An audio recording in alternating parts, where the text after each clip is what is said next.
Assalamualaikum warahmatullahi wabarakatuh. Kembali lagi bersama saya Randy, ada dalam channel yang satu ini, Sekilas IT. Oke teman-teman, kira-kira menurut teman-teman prosesor dengan speed 3,1 GHz melawan prosesor dengan speed 3,0 GHz, kira-kira menurut teman-teman bagusan yang mana? Belum tentu juga. Kalau misalkan prosesor dengan speed yang lebih tinggi, maka prosesor itu lebih bagus.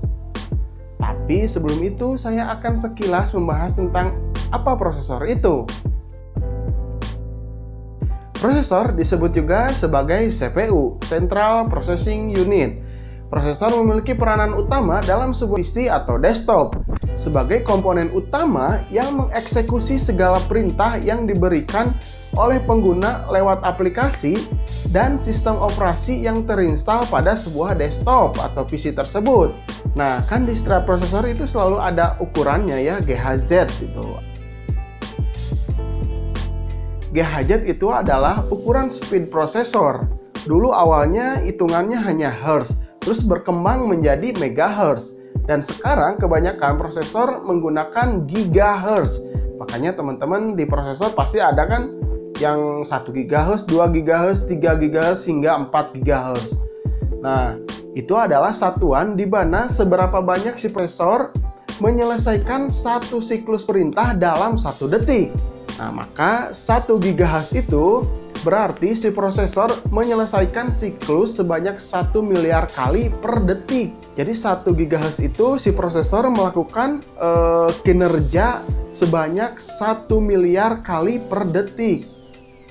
Karena ada faktor yang harus diperhatikan di dalam sebuah prosesor untuk menilai seberapa bagus si prosesor tersebut. Pertama, mulai dari arsitektur si prosesornya, jumlah core si prosesornya, jumlah cache si prosesornya. Jadi ibaratkan seperti ini ya. Jalan raya ini ibaratkan arsitektur prosesor, dan motor ini ibaratkan kecepatan GHz di prosesor. Akselerasi drivernya adalah jumlah core di prosesor.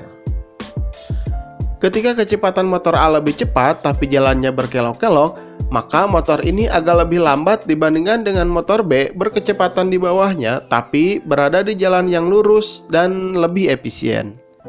Hal ini secara gamblang terjadi pada jajaran AMD P62X6, yaitu pada seri tertingginya 1100T dengan clock speed 3,3 GHz yang memiliki 6 core 6 thread, kalah melawan Intel Sandy Bridge dengan Core i5 2500K yang hanya memiliki quad core atau 4 core, padahal clock speednya sama. Maka disinilah arsitektur yang memegang peranan terbesar bagus atau tidaknya sebuah prosesor. Di beberapa pengetesan benchmark telah terlihat jelas bahwa Core i5 2500K dengan arsitektur yang lebih efisien menang telak, meskipun Phenom X6 memiliki 6 core dan 6 thread.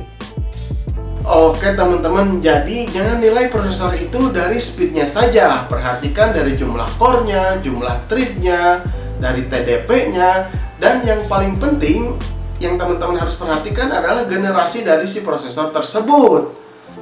Oke teman-teman, mudah-mudahan video ini bisa bermanfaat untuk teman-teman. Jangan lupa kalau misalkan teman-teman suka video ini silahkan di like. Kalau misalkan nggak suka ya di dislike aja lah, nggak apa-apa. Tapi yang penting harus di like dulu dan di share ke teman-teman terdekat.